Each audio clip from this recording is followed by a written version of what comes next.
Dernier point du survol de quelques éléments influençant la demande RH, les communautés d'intérêt influençant cette demande.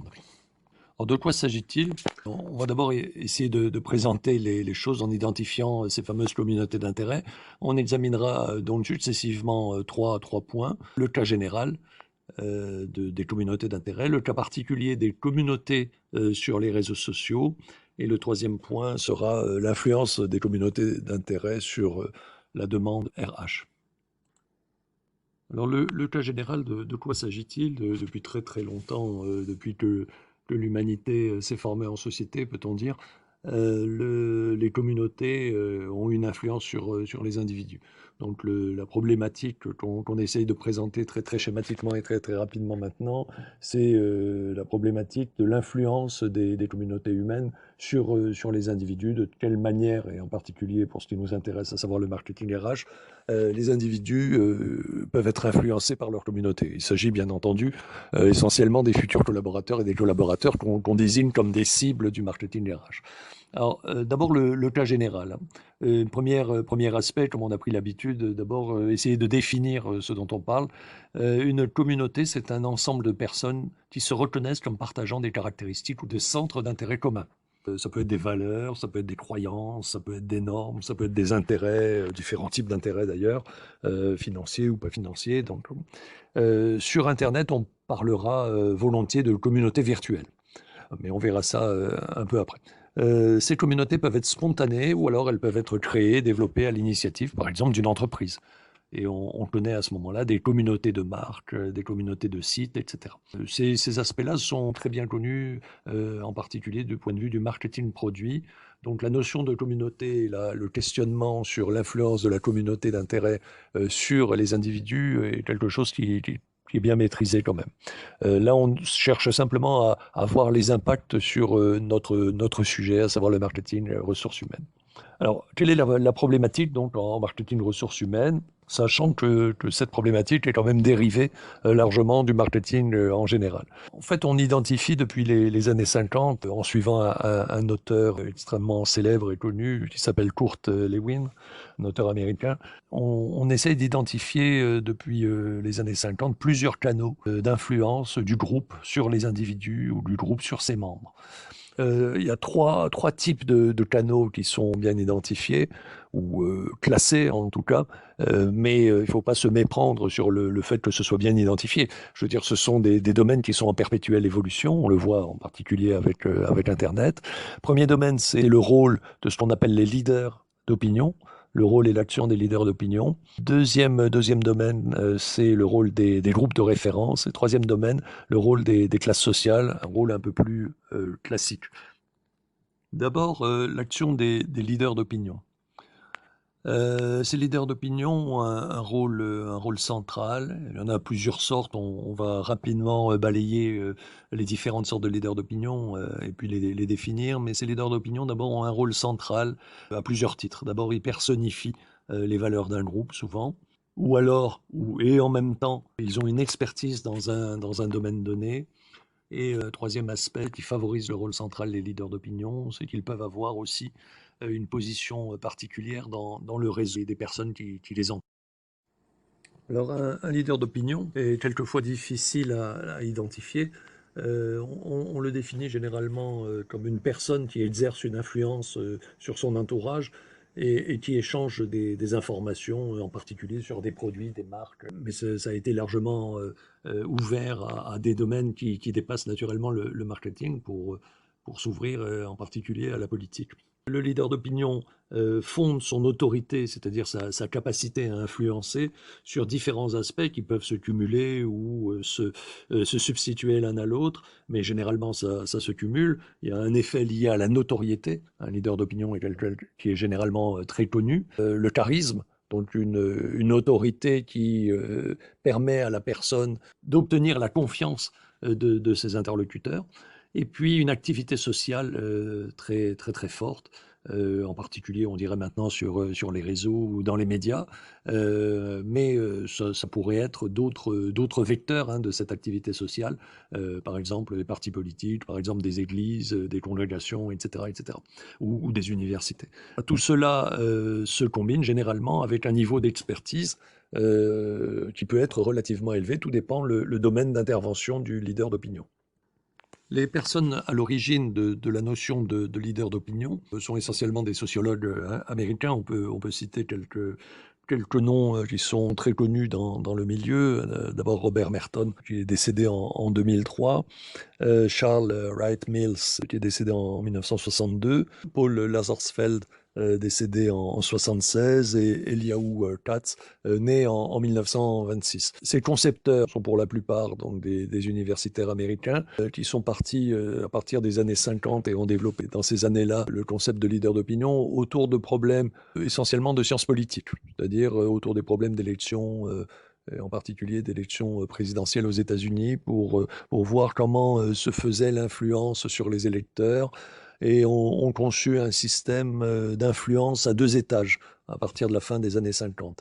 Influence à 2 étages, ça veut dire quoi? Ça veut dire que, ben, je caricature, je résume en tout cas à grands traits. Pour influencer un électeur, le candidat à la présidence ne va pas l'influencer nécessairement directement, mais va l'influencer par l'intermédiaire d'un autre moyen, qui peut être une personne, un leader d'opinion, qui va relayer auprès d'un groupe plus ou moins vaste la propre opinion, par exemple, du président ou du candidat à la présidence des États-Unis. Donc les leaders d'opinion vont contribuer à faire ou à défaire des modes ou des courants de pensée, aussi bien d'ailleurs que la valeur de tel ou tel produit ou de telle ou telle marque. Donc on est véritablement dans le domaine du marketing, mais au sens très très large, non seulement du marketing produit, du marketing commercial, mais ça peut être du marketing politique, et pour ce qui nous concerne, bien sûr, du marketing ressources humaines, un concept un tout petit peu plus récent, mais on utilise finalement les mêmes outils. Et en défaisant ces modes et ces courants, le leader d'opinion va agir auprès de publics qui peuvent être très très vastes ou plus restreints et plus spécialisés. Alors le leader d'opinion va appartenir généralement à une catégorie un peu plus vaste qu'on appelle les influenceurs, dont le pouvoir va être lié à une institution, à un groupe auquel ces influenceurs ou ces leaders d'opinion appartiennent. Ça peut être des journalistes, des syndicalistes, des managers de haut niveau, dont on va recueillir l'opinion ou auxquels on va se fier pour telle ou telle analyse, telle ou telle opinion. Ça peut être dans le domaine médical, par exemple, en termes d'expertise, avec l'opinion d'un savant ou d'un chercheur ou d'un académicien de l'Académie de médecine. Vous voyez un peu tout ça. Ça peut être aussi bien une opinion sur une œuvre d'art, sur un film de cinéma, etc. On peut également faire appel à un leader d'opinion ou concevoir des leaders d'opinion, là où, comme je l'indiquais à l'instant, il y a beaucoup de notoriété. Par exemple, le rôle de leader d'opinion va se voir confié à une star de cinéma, par exemple, ou quelqu'un d'extrêmement connu, auquel on va faire confiance a priori, parce il est extrêmement suivi, extrêmement connu. Ça peut être une star, une célébrité, etc. Alors, les leaders d'opinion appartiennent à une catégorie, comme je l'ai indiqué à l'instant, un peu plus vaste, qui est celle des influenceurs. Alors les influenceurs, on va rapidement voir un certain nombre de définitions parce que c'est assez intéressant, à la fois par la dimension. On trouve des influenceurs dans énormément de domaines de la vie sociale. Ils sont très très présents sans qu'on y prenne forcément garde, mais dès qu'on y réfléchit un peu, on les repère, assez facilement. Et puis le deuxième aspect, c'est que les influenceurs, on va les retrouver naturellement dans le domaine qui nous intéresse, qui nous occupe, à savoir le marketing de ressources humaines. Alors dans les influenceurs, on a plusieurs catégories. On a les préconisateurs, les prescripteurs et donc les leaders d'opinion dont je viens de parler, qui sont des leaders un peu à titre qui peuvent être des leaders à titre professionnel, par exemple des journalistes influents ou des commentateurs influents de la presse écrite, orale, télévisée, etc. Ou alors des leaders de fait qui disposent d'une autorité naturelle qui peut être directe ou relayée par des médias et qui vont influencer la perception de l'offre.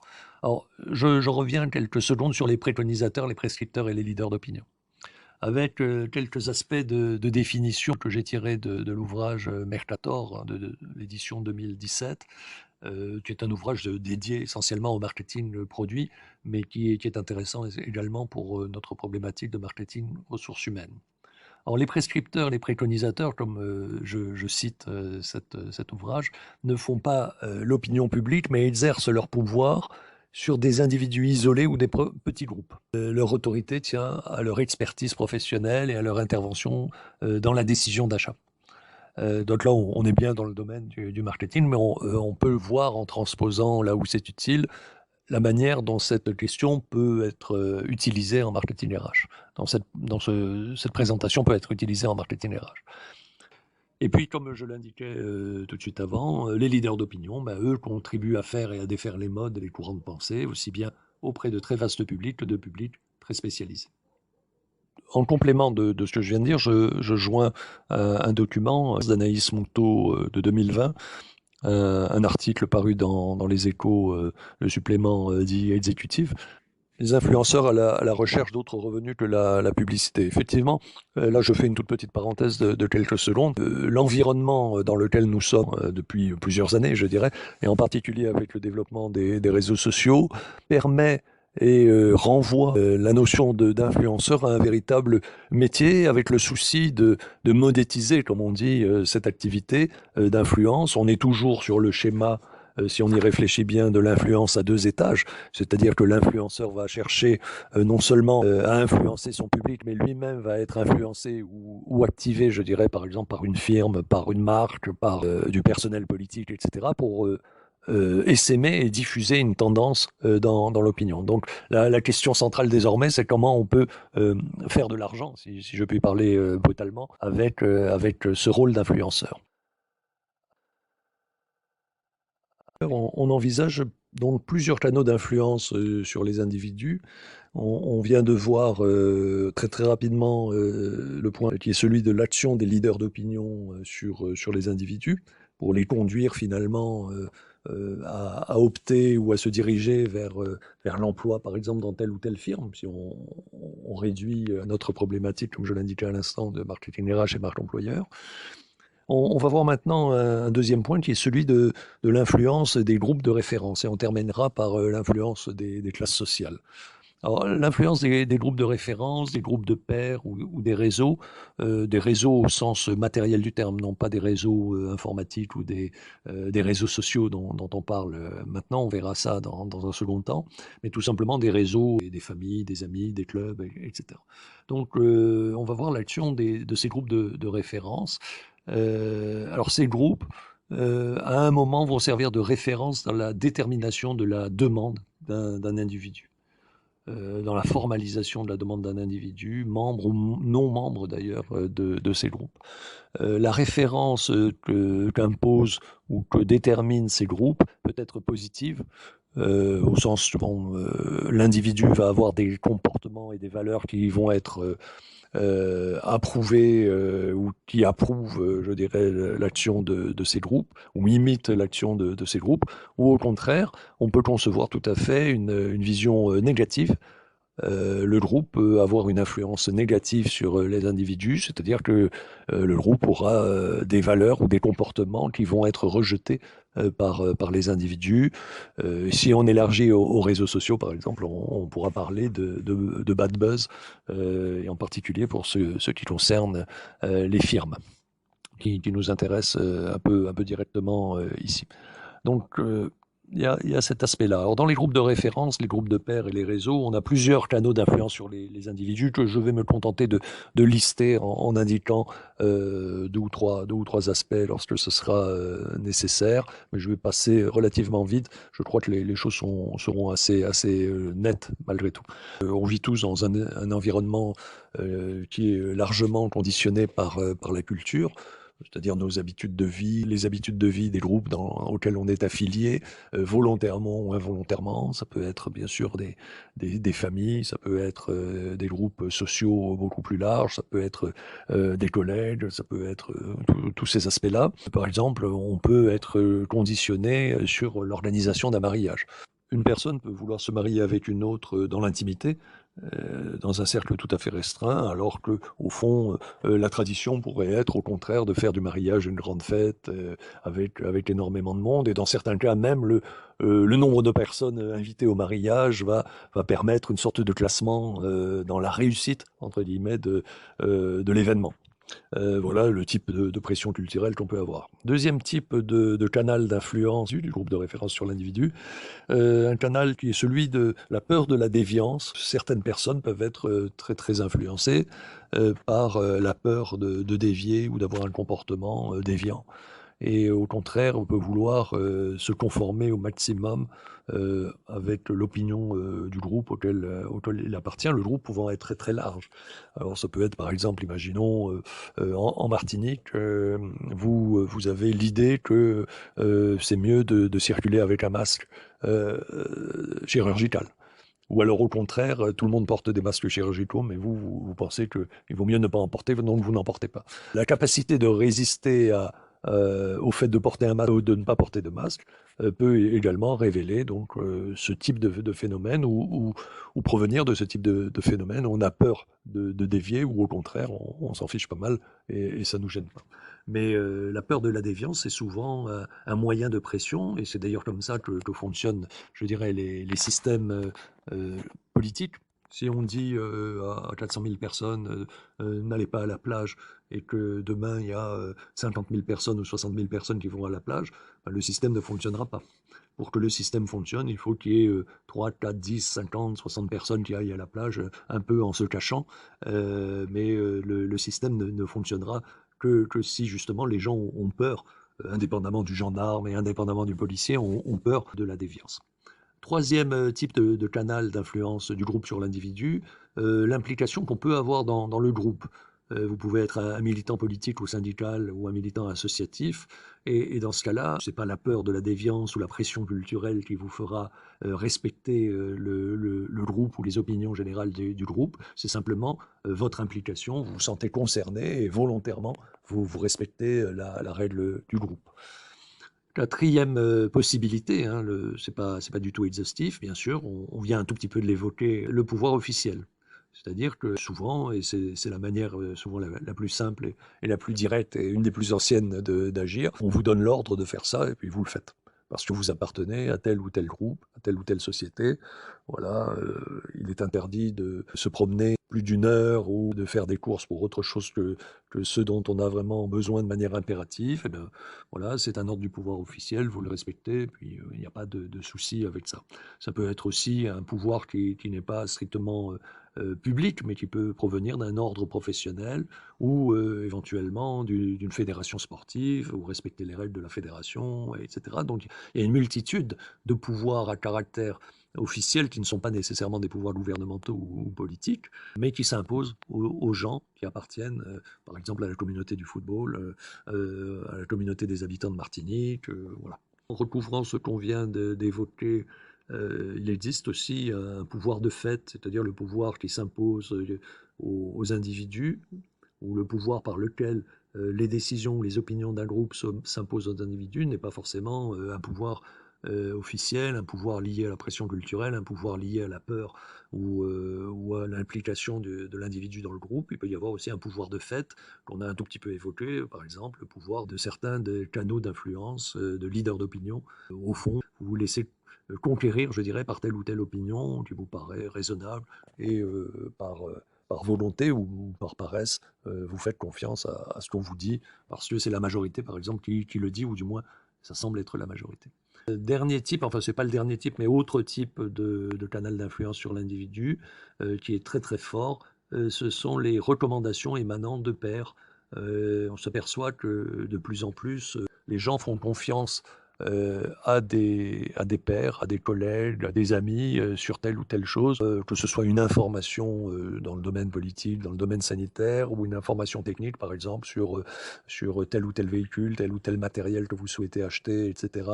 Vous aurez plus confiance, à 70% dans la plupart des cas, paraît-il, à l'opinion que vous allez recueillir auprès de quelqu'un en qui vous avez vous-même confiance, qui peut être un ami ou un leader d'opinion même, ou un père, plutôt que dans une opinion officielle, par exemple d'une publicité.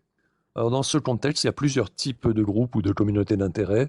Encore une fois, la liste n'est pas exhaustive. Vous voyez sur la diapositive quelques types de groupes. On peut aussi faire varier la taille des groupes, hein. Ça peut être, par exemple, l'ensemble des habitants de la Martinique appartiennent à une communauté d'intérêt, où ils ont des intérêts communs, hein, dans la défense, certaines choses en Martinique. Donc on peut faire varier ça de manière très très large.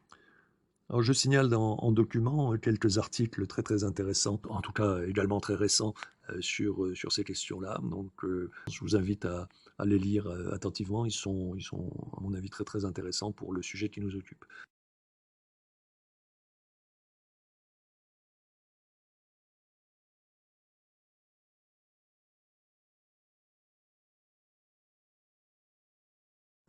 Dernier canal d'influence sur les individus dans le cadre de cette identification des communautés d'intérêt à l'intérieur de notre problématique des cibles du marketing RH. Très très rapidement, ce que j'appellerais la rémanence des classes sociales. Je ne vais pas m'attarder là-dessus, mais je voudrais en dire simplement deux mots en quelques secondes. Depuis à peu près le milieu des années 80, on a basculé dans une situation de libéralisme économique très, très, très affirmé. On est déjà dans une société libérale au plan politique. Et au fond, avec l'effondrement de l'Union soviétique à partir des années 1990, on a relégué dans le passé, certains diront dans les poubelles de l'histoire, le marxisme et la notion de classe sociale. Donc on n'en parle quasiment plus en sociologie politique et encore moins en marketing et en marketing RH, bien sûr. Alors les classes sociales, qu'est-ce que c'est? Ben, ce sont des groupes sociaux. Et pourquoi ça nous intéresse au titre du marketing RH? Ben, ce sont des groupes sociaux dont les membres partagent des caractéristiques économiques et culturelles similaires. Donc on voit à peu près l'intérêt de la notion de classe sociale pour notre sujet. Alors selon Karl Marx, les classes sociales se définissent aussi par leur place dans le processus de production. Avec la disparition, la quasi-disparition supposée ou réelle d'ailleurs de la classe ouvrière, il s'est avéré au fond que les classes sociales et la classe ouvrière perdaient un peu de son intérêt, de son influence. Alors aujourd'hui, on reste quand même avec trois indicateurs qui peuvent être intéressants, même en dehors de tout aspect politique, puisqu'on est dans un domaine, je dirais, apolitique et plutôt lié à quelque chose d'objectif, à savoir le marketing ressources humaines. Il y a trois indicateurs principaux, hein, qui restent pour essayer de caractériser les classes sociales. Il y a les indicateurs de revenus. On s'aperçoit malgré tout qu'on continue, sinon à parler de classe ouvrière, mais à parler de classe. Et en particulier, on se préoccupe du devenir de la classe moyenne, qui semble finalement écraser de plus en plus le middle class crunch, comme disent les Anglais. Elle est broyée finalement entre une polarisation entre les gens qui ont plutôt de l'argent et les gens qui sont plutôt pauvres. Et la classe moyenne, qui représentait la petite bourgeoisie auparavant, tend à disparaître. Il y a un indicateur professionnel. C'est-à-dire qu'effectivement, les classes se centraient par rapport, comme je l'indiquais à l'instant et comme l'indiquait Marx, dans le cadre du processus de production. Maintenant, les professions ayant évolué, on a moins de production industrielle, par exemple, donc moins d'ouvriers. On a plus peut-être de production de services. Donc la notion de classe ouvrière disparaît. Et pourtant, on a toujours des gens qui sont avec des faibles revenus, des gens qui peinent à joindre les deux bouts, comme on dit, et donc qui ont un comportement, pour reprendre encore une fois les termes marxistes, de prolétaires. C'est-à-dire que les gens vendent leur force de travail. Alors c'est plus dans l'industrie, mais ça va être dans les services, dans le cadre, par exemple, de métropolisation, de polarisation entre riches et pauvres, dans des grandes villes, par exemple. Et puis il y a un troisième indicateur qui peut être intéressant, c'est le niveau d'éducation, qui certes augmente régulièrement et se manifeste de manière très concrète par les effectifs dans les différents niveaux de scolarité, en France en général, mais dans l'ensemble des pays de l'OCDE. Donc le niveau d'éducation augmente, mais en même temps, l'offre d'éducation devient de plus en plus compliquée, avec une offre publique qui est contingentée par un certain nombre de dispositifs techniques, type Parcoursup, etc. Et contingentement également économique, puisqu'on a le développement d'une offre privée qui devient de plus en plus chère et qui naturellement est payante, même s'il y a des dispositifs d'aide à la formation professionnelle.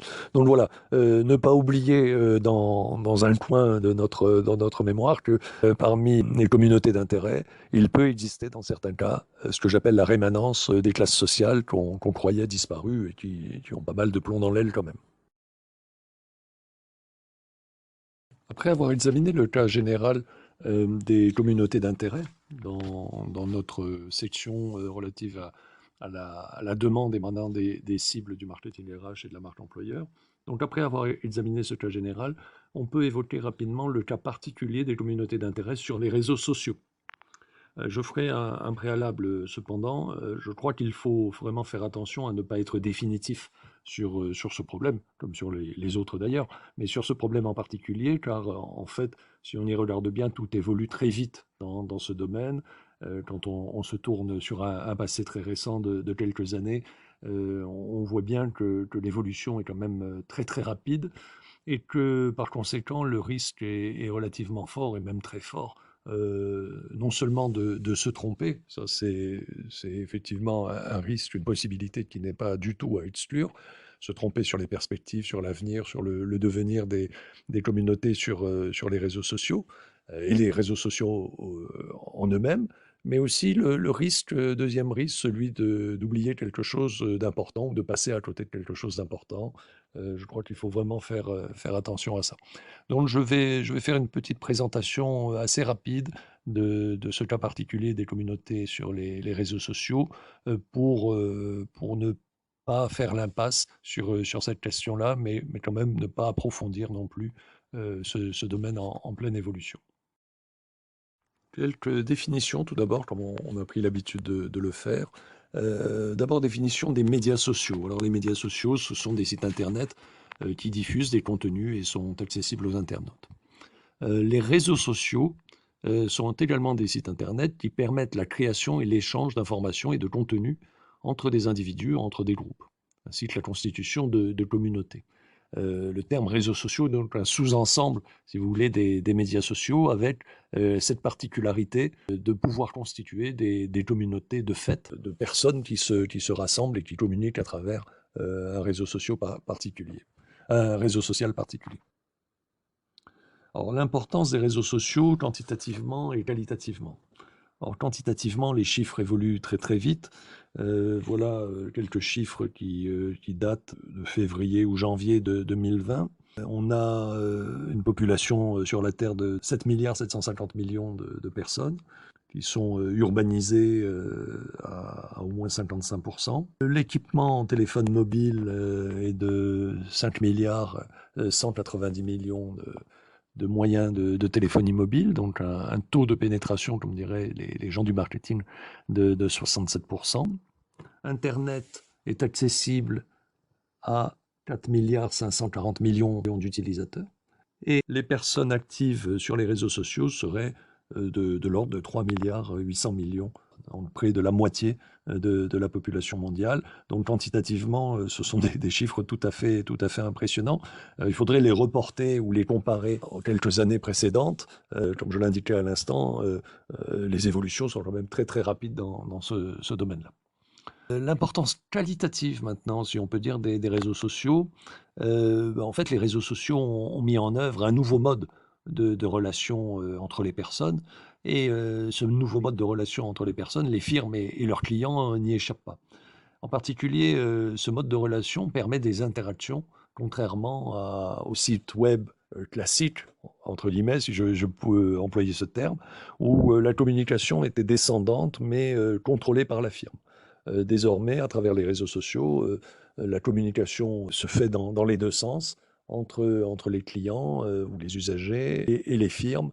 Et donc, il y a un pouvoir de contradiction qui se forme et qui peut générer des troubles, enfin quand je dis des troubles, attention, des opinions divergentes par rapport à l'opinion que cherche à mettre en œuvre la firme, par exemple, sur tel produit ou sur son image ou sur sa marque, etc. Donc, marketing RH et marque employeur sont impactés par ce caractère des réseaux sociaux, avec la possibilité de communication, je dirais, ascendante et communication descendante, contrairement au site web classique.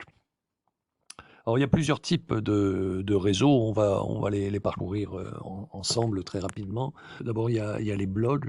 Alors, ce sont des sites web, comme je l'indique, d'expression libre ou faiblement contrôlés, qui peuvent être associés ou mis en œuvre sous couvert d'un site plus important, ce qui est généralement le cas. Donc, ce sont des sites d'expression libre ou faiblement contrôlés, donnant lieu à des échanges.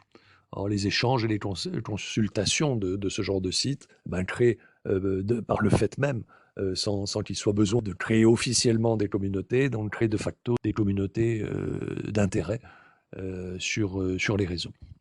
Deuxième type de réseau, les plateformes de réseaux sociaux qui sont bien connues hein, désormais, ou bien identifiées désormais. Il s'agit de sites web qui permettent aux individus d'interagir entre eux. Alors il y a toujours bien sûr quelqu'un qui pilote au moins techniquement le site web, mais les échanges ou les transmissions, retransmissions de messages, documents, etc., peuvent se faire de manière relativement large, entre amis, entre followers, etc. Alors, on connaît tous, bien sûr, Facebook, Twitter, YouTube, LinkedIn, etc. Autre type de réseaux sociaux, les sites de vente en ligne. Bon, ils constituent des communautés de fait également de plus en plus larges, communautés entre acheteurs, entre vendeurs, entre émetteurs d'avis ou entre personnes qui échangent des opinions. Bien sûr, Amazon est le poids lourd du secteur, Le Bon Coin en France, TripAdvisor pour d'autres aspects. La liste est très très longue. Vous voyez un peu l'idée, ce sont des sites qui cherchent à monétiser en quelque sorte les relations qui s'instaurent entre clients et fournisseurs. Et c'est une forme particulière, bien sûr, de site. Tout ce qu'on appelle les wikis sont des sites web dont les pages peuvent être modifiées ou constituées par des visiteurs selon le principe du crowdsourcing. Donc l'externalisation des avis qui se retrouvent confiés aux foules. Si on reprend l'étymologie de ce terme, de ce néologisme qui a été créé en 2006 par le rédacteur en chef de la revue américaine Wired. Et donc on a une écriture collaborative qui se fait directement en ligne. Et ça également, c'est un type de réseau tout à fait important et tout à fait intéressant pour faire passer un certain nombre d'informations plus ou moins larges, je dirais, et en particulier dans le cas qui nous occupe, qui est le marketing RH et la marque employeur. Réseaux sociaux d'entreprise, bien sûr. Alors là, ce sont plutôt des plateformes internes qui appartiennent et qui sont contrôlées par les firmes, mais qui peuvent permettre l'interaction avec des communautés d'utilisateurs. En incluant, donc, comme je l'indique, des pages profils, des pages outils, des flux d'actualité, etc., des outils de gestion des connaissances, des forums de discussion, et toutes sortes de dispositifs qui permettent finalement aux utilisateurs ou aux usagers d'une entreprise ou aux clients d'une entreprise, d'une organisation quelconque, d'interagir avec cette organisation directement. Voilà, alors, quelques documents qui illustrent un peu ces aspects-là et des aspects qui nous intéressent un peu directement, à savoir par exemple le recrutement par Internet, qui au bout du compte, sous quelques réserves bien sûr qu'on a déjà envisagées, notamment pour la question du recrutement des talents, mais recruter par Internet, effectivement, ça peut être plus rapide et moins coûteux que de passer par d'autres systèmes.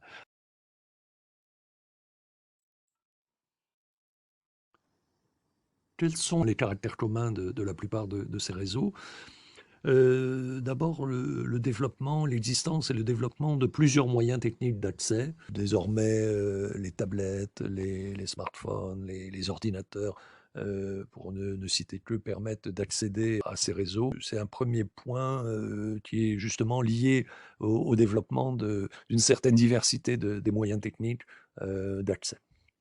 Deuxième caractère, bien sûr, important, on ne peut pas l'oublier, je le cite même il est véritablement évident, c'est l'internationalisation des réseaux. Alors quand on dit internationalisation, naturellement, je devrais plutôt parler de couverture mondiale de la plupart des réseaux, même s'il existe des États qui exercent un contrôle plus attentif, hein, je dirais, ou plus serré sur les réseaux que d'autres. C'est une couverture mondiale. Alors, le terme internationalisation est peut-être mal choisi. En fait, ce sont essentiellement des réseaux américains. On parle bien des GAFA, par exemple, hein, Google, Amazon, Facebook, Apple et Microsoft à certains égards, GAFAM même. Donc, ce sont quand même des firmes essentiellement américaines, même si il existe des organisations, je dirais, ou des entreprises d'État par exemple en Chine, qui ont vocation à contrôler une partie du net sur leur territoire. Troisième caractère commun à ces réseaux sociaux, la rapidité d'échange et en corollaire de cette rapidité d'échange, la rapidité de propagation des messages. Alors bon, ça va dépendre naturellement du type de réseau social, mais d'une manière générale, les moyens techniques et l'internationalisation, donc les deux caractères que j'ai évoqués juste avant, ont pour complément, pour corollaire, cette rapidité d'échange et de vitesse de propagation des messages. Une diversité relative également. Alors, je ne sais pas comment exprimer cet aspect-là. Les réseaux sociaux créent effectivement une certaine diversité. Mais cette diversité n'est pas non plus totale, ça n'est pas une libération de toutes les opinions qui seraient partagées par tout le monde. Oui, il y a un peu de ça. Mais si la diversité existe bel et bien, elle est quand même, à mon avis, relative. Pourquoi? Ben, pour au moins, disons, 3 raisons. Premièrement, sur une question donnée, je prends un exemple d'actualité, sans trop cibler les choses, mais vous allez tout de suite voir. L'efficacité de tel ou tel traitement médical. Sur ce type de questions, au fond, quand on réfléchit à ce type de choses en tant qu'internaute, en tant qu'usager, utilisateur des réseaux sociaux et non pas naturellement spécialiste de la question, au fond, et même d'ailleurs en tant que spécialiste, je pense qu'il n'existe pas une infinité de possibilités, ni même probablement une demi-douzaine de possibilités, et peut-être moins encore, de possibilités de réponse à ce type de questions, hein. L'efficacité de tel ou tel traitement médical, par exemple pour lutter contre le coronavirus, bon voilà, le mot est lâché. Donc au fond, techniquement parlant, il ne faut pas croire non plus que la diversité est totale. Ça, c'est un premier aspect qu'il faut, à mon avis, prendre en considération. Il n'y a pas une infinité de solutions à tout un tas de questions. Le nombre de solutions potentielles et possibles est quand même relativement restreint pour la plupart des sujets. Ensuite, il est possible que les opinions suivent des cheminements qui les fassent converger ou au contraire qui les fasse se polariser en un faible nombre de pôles opposés, un pôle, deux pôles, trois pôles par exemple, mais pas peut-être pas beaucoup plus. Alors il est possible donc qu'il y ait une convergence des opinions émises par les internautes hein, dans le cadre des réseaux sociaux, parce que au fond, les personnes qui suivent un site, un blog, un réseau social, un réseau d'amis, de followers, etc., partagent peut-être, et même sûrement d'ailleurs, des opinions qui sont proches. Au fond, la tendance naturelle sur les réseaux sociaux, sur un certain nombre de réseaux sociaux, est de suivre les gens qui nous intéressent, ou d'être amis avec les gens qui nous intéressent par définition. Et donc, ça fait que, au fond, qui se ressemble s'assemble et les opinions ne vont pas forcément être très, très divergentes. Probablement, quand on voit, prenons des opinions non pas sur des produits, mais par exemple sur des opinions politiques, bah, j'imagine qu'il y a relativement peu de gens qui n'ont aucune opinion politique et qui vont se fier finalement à ce que leur disent les partis, etc.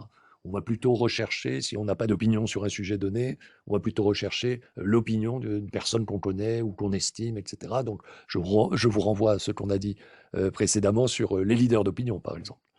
Donc ça, c'est un aspect hein, dans les opinions. Il y a une possibilité de convergence qu'on peut rapprocher un peu finalement de ce que je disais à l'instant, à savoir que sur une question donnée, il n'y a pas forcément 50 types de réponses, ou même une demi-douzaine de types de réponses.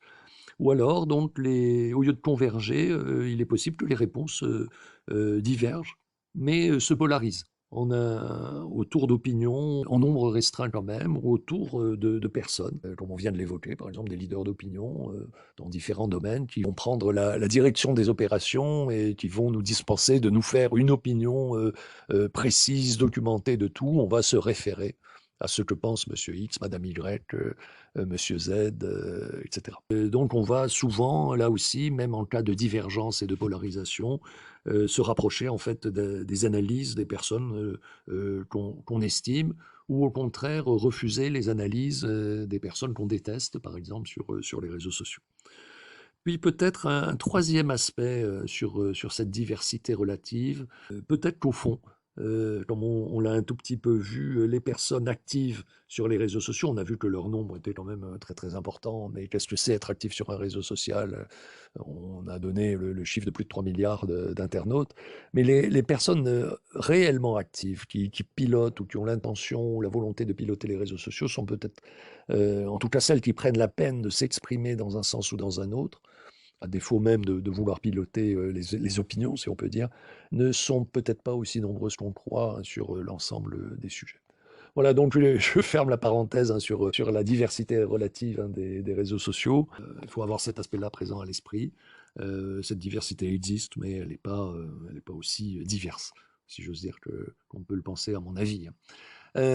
Autre aspect, autre caractère commun des réseaux sociaux, une tendance à la simplification des messages. Alors, bon, j'évoque l'aspect hashtag, l'aspect Twitter, etc. Mais d'une manière générale, les messages, que ce soit sur les réseaux sociaux ou même sur tout ce qui apparaît en ligne sans être des réseaux sociaux, je pense les sites d'information en ligne, les sites d'information continue qui se rapprochent plus de la télé ou de la radio, au fond, le journalisme, hein, en fait, au quotidien et immédiat, crée une tendance à la simplification des choses, une simplification énorme qui se traduit hein, dans les réseaux sociaux avec une simplification des messages. Mais ouvert ou fermé, il y a quand même une porosité hein, des frontières entre les réseaux sociaux et les réseaux d'entreprise. Les réseaux d'entreprise ne peuvent pas ignorer ce qui se passe sur les réseaux sociaux, ou du moins les entreprises ne peuvent pas ignorer sur les réseaux sociaux. Vous avez des articles hein, sur cette question, sur les bad buzz, etc. Ça me paraît assez important. Et dernier point, enfin la liste n'est pas exhaustive, hein, j'ai essayé de centrer sur ce qui me venait à l'esprit. Dernier point, je reviens sur la sagesse des foules. On a évoqué il y a quelques instants le crowdsourcing. La sagesse des foules, donc c'est donc ces termes popularisés en 2006 par le rédacteur en chef de cette revue technologique, Wired, californienne.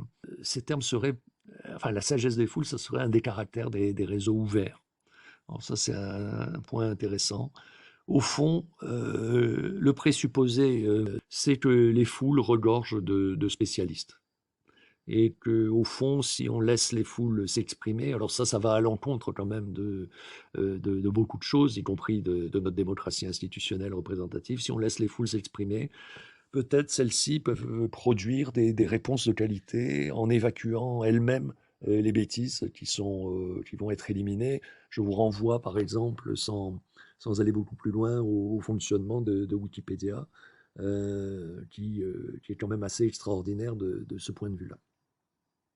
Pour terminer ce PowerPoint sur la compréhension de la demande émanant des cibles du marketing RH et de la marque employeur, je vous propose de regarder maintenant l'influence des communautés d'intérêt qu'on vient de décrire, hein, le cas général et le cas particulier des communautés d'intérêt sur les réseaux sociaux, l'influence de ces communautés d'intérêt sur la demande RH, donc la demande émanant des cibles du marketing RH. Alors, quelques aspects que je vais présenter rapidement après cette présentation générale. D'abord, je vous demande de ne pas oublier, mais je crois que vous ne l'avez pas oublié, que le fait que le marketing RH, c'est quand même du marketing.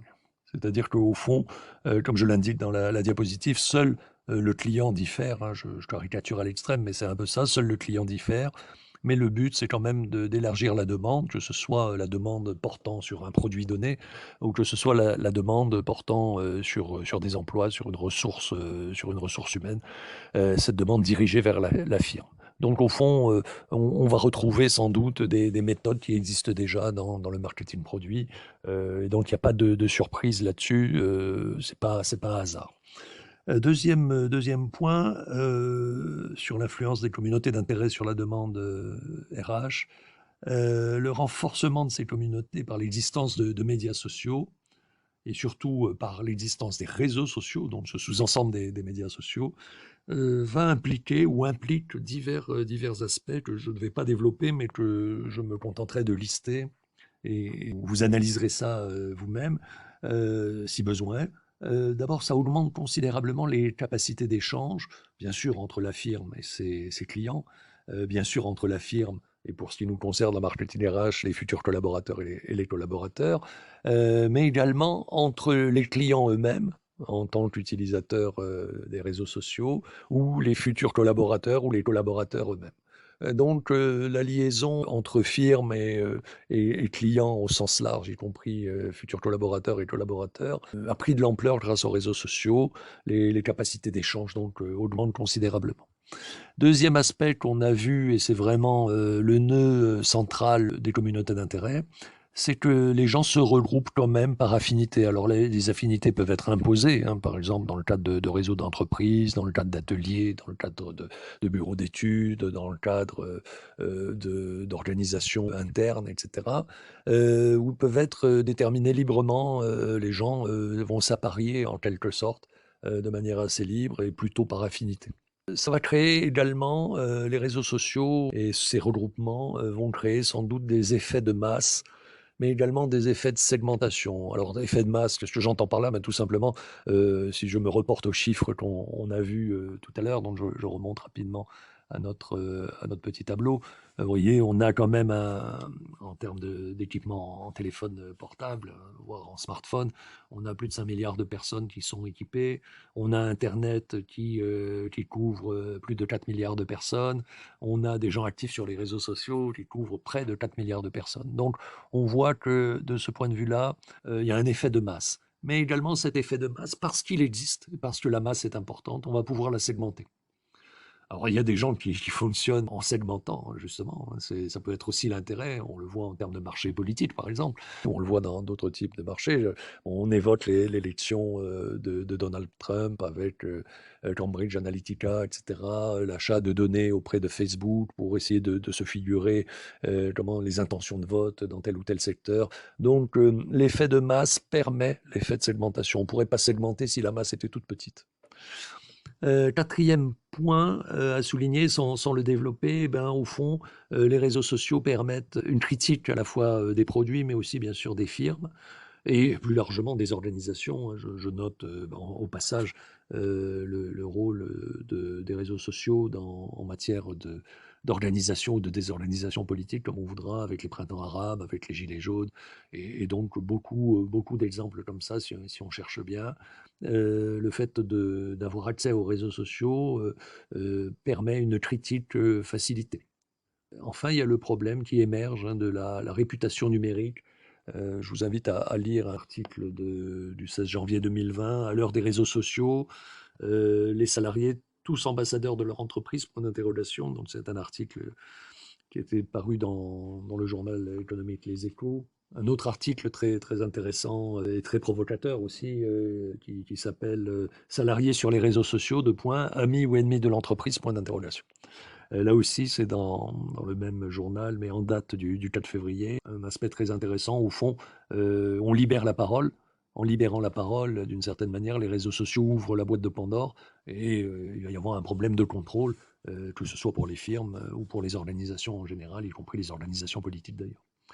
Et puis, un petit article très bien fait, 4 astuces pour faire face à une crise sur les réseaux. Donc, toujours paru dans le journal économique Les Échos, mais cette fois en date du 3 février sur le site web hein, de ce journal. Voilà, donc la question de la réputation numérique devient de plus en plus importante et donc on en arrive on en revient plutôt à notre problème de marque employeur et à la problématique de la dégradation possible hein, de l'image des firmes, de la marque employeur aux effets que cette dégradation peut avoir justement sur l'attraction vis-à-vis de la demande RH, vis-à-vis des cibles dont on parle aujourd'hui. Alors paradoxalement, quand même, les médias et les réseaux sociaux sont une opportunité pour les firmes. Alors j'indique quelques éléments pour développer cette thèse de l'opportunité pour les firmes. D'abord, il y a la communication n'est plus forcément descendante, hein, comme elle pouvait l'être, par exemple, dans la publicité classique ou comme elle pouvait l'être sur les anciens médias. Mais un retour est possible, un feedback est possible, des cibles vers la firme. Des cibles, puisque la cible, que ce soit en marketing produit ou cible, que ce soit en marketing RH, les cibles peuvent faire remonter aussi des observations. Donc c'est pas simplement descendant, ça peut être ascendant aussi. La communication peut être ascendante. Les réseaux sociaux, on l'a vu, on l'a évoqué tout à l'heure, les réseaux sociaux peuvent être une source de créativité. Et ça peut être de la part de certaines entreprises, notamment IBM par exemple, hein.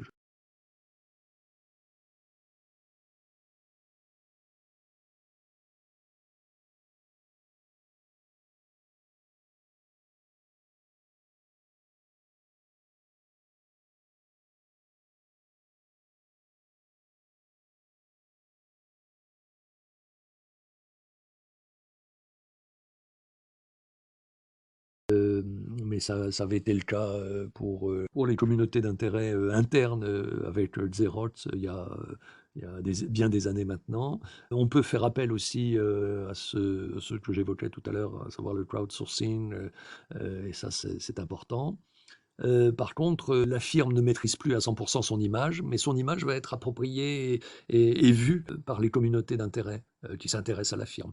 Alors cette nouvelle vision de la firme à travers le prisme des communautés d'intérêt par les réseaux sociaux peut être également intéressante, ou alors peut être destructrice dans certains cas si la firme est prise en défaut, je dirais. Le public, à savoir la population cible, ça c'est un point important, fait de moins en moins confiance à la publicité, ou plutôt à la communication descendante, hein, émanant de la firme, et de plus en plus confiance aux amis ou aux autres membres de la communauté. Ça c'est une donnée également hyper importante dans le comportement à avoir vis-à-vis des cibles du marketing RH.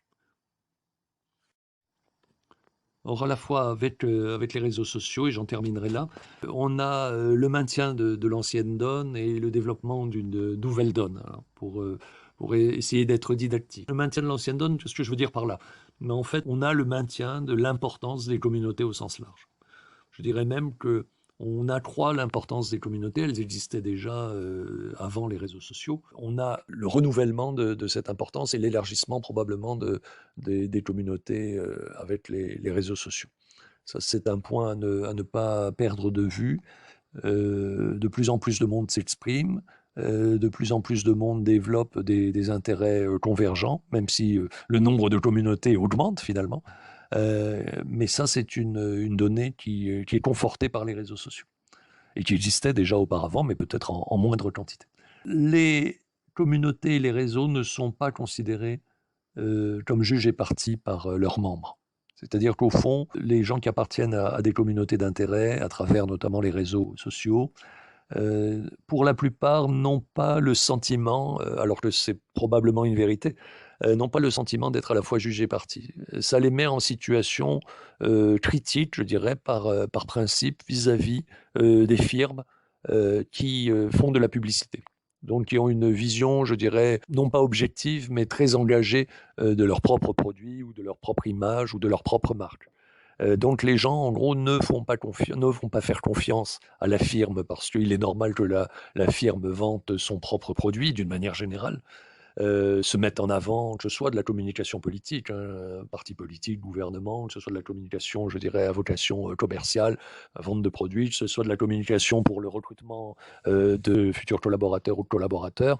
Au fond, la firme a toujours tendance à vanter son propre produit, sa propre image, sa propre marque, ou l'organisation a toujours tendance à se vanter, et les gens ne sont pas dupes, et ils se font confiance entre eux en se disant qu'ils ne sont pas dans les réseaux sociaux à la fois jugés partis. Ce qui n'est pas tout à fait juste quand même. Alors ça, c'est le maintien de l'ancienne donne. On a aussi le fait que ce qu'on appelle l'économie de l'information devient de plus en plus importante. C'est-à-dire qu'au fond, il y a les personnes qui détiennent l'information, par exemple sur la qualité d'un produit ou sur des renseignements sur une entreprise. Si je veux rentrer dans une telle ou telle entreprise, je me renseigne, est-ce que les renseignements sont fiables, etc. L'information n'est pas toujours forcément très très bien répartie. Il y a une sorte de, comme on dit dans le jargon, d'asymétrie de l'information qui va avoir des conséquences économiques, qui va mettre à l'écart peut-être des gens qui n'ont pas la bonne information, qui va privilégier au contraire des gens qui auront la bonne information. Tout ça pourquoi? Parce qu'on ne peut pas tout savoir ni tout tester, par exemple sur des produits ou sur des informations générales. Et je reprends également la communication politique avec le fait qu'on a tendance à essayer de débusquer, à juste titre d'ailleurs, ce qu'on appelle les fake news, etc. Parce qu'on se dit, tiens, il y a un truc, où est la vérité? Donc il y a une nécessité avec les réseaux sociaux, et ça reste, mais c'est amplifié par les réseaux sociaux, ça existait auparavant, une nécessité de mutualiser les informations sur les produits, sur les firmes, sur les employeurs, etc., pour diminuer le coût de l'absence d'information. On va avoir au contraire quelques problèmes. Par exemple, on va devoir lutter contre ce qu'a Alvin Toffler dans Le choc du futur en 1970, donc c'était très prémonitoire, craignait à savoir l'obésité informationnelle, si on peut traduire ça comme ça, je ne sais pas, c'est pas très élégant, mais l'information overload. On a de plus en plus d'informations et c'est de plus en plus difficile de faire le tri.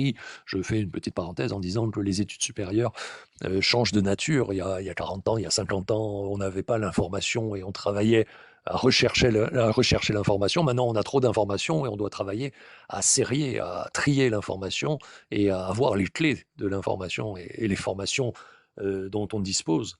Les formations, je dis bien, les enseignements dont on dispose doivent plutôt être orientés vers cette fonction tri plutôt que la fonction connaissance comme il y a 50 ans. Bon, les choses évoluent. Deuxième aspect de cette économie de l'information, un chiffre que j'ai cité en passant, je crois, il y a quelques moments, il y a plus de 70% des internautes qui ont confiance dans les opinions mises en ligne par d'autres clients. Donc les internautes se font plutôt confiance entre eux, ils font en tout cas plus confiance aux autres internautes qu'à la firme. C'est une parenthèse. Aujourd'hui aussi, aucune publicité ne recueille ou ne recueillerait plus de 50% de confiance. Donc la parole publicitaire, et je rapproche là aussi du discours politique, ne fait pas toujours recette, les gens sont méfiants. Et dernier point, qui est en corrélation avec ce qu'on vient de dire, hein, les gens se consultent entre eux et consultent de plus en plus les avis de leur pairs, on a déjà vu ça, avant de prendre une décision, un achat, un voyage, un nouveau resto. On parlait de TripAdvisor il y a quelques slides, quelques diapos. Voilà. Les gens se font confiance entre eux, ils font confiance aux sites qui sont alimentés par les gens comme eux, les internautes comme eux, plus que par des publicitaires. Donc là aussi, il peut y avoir un trafic, je dirais, où on va essayer de détourner les avis. Bon, c'est un peu comme le classement sur Google, etc. Alors, il y a une nouvelle donne quand même. Alors cette nouvelle donne, pour terminer, je la rappelle, hein, vous la connaissez sans doute, et c'est simplement pour nous fixer hein, les idées. Cette nouvelle donne va confirmer ou va accélérer, je dirais, va booster l'ancienne donne. Alors les internautes échangent des informations.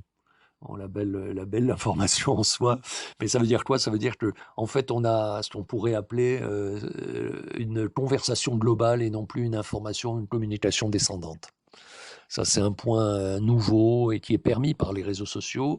Donc, il y a une qualité de l'information qui change, il y a une quantité de l'information qui change, et ça, c'est permis par les réseaux sociaux. Il existe beaucoup aussi de spectateurs sur les réseaux sociaux. Je l'ai indiqué tout à l'heure en parlant de la diversité relative. Au fond, des gens militants, actifs sur les réseaux sociaux, il n'y en a pas autant qu'on croit. Il y a beaucoup de gens qui ne font rien sur les réseaux sociaux, qui regardent simplement les choses qui se passent. Et enfin, les réseaux sont quand même animés, c'est complémentaire hein, de ce qu'on vient de dire, les réseaux sont quand même animés par des leaders d'opinion, des sortes de leaders d'opinion, par exemple des blogueurs, pour l'essentiel, hein, 60%, à titre amateur. Donc c'est un point important. 40% des blogueurs sont plutôt professionnels, une soixantaine de pourcents sont plutôt des amateurs. On obtient un classement démocratique aussi, et ça c'est nouveau des réseaux, en fonction du nombre de liens. Alors c'est un peu le page ranking de Google, avec probablement plus de légitimité. On fait plus confiance à un site qui est visité, c'est le cas par exemple sur YouTube, plutôt qu'à un site qui est resté très confidentiel, etc. Et enfin, les internautes se font plutôt confiance entre eux. Bon, ça coule de source, hein. D'ailleurs, c'est l'effet de source. On vient de le dire, on en a parlé. C'est très classique. Au fond, la personne qui donne l'information a plus d'importance quelquefois que l'information elle-même. Et la confiance va résulter de la confiance, non pas dans l'information, mais dans la personne qui donne l'information. C'est un peu ce que je veux dire en disant l'origine d'un message influence la perception qu'on en a. Voilà, donc sur ces aspects-là, on a terminé ce PowerPoint sur marketing RH et marque employeur. Je vous souhaite une bonne écoute. À bientôt.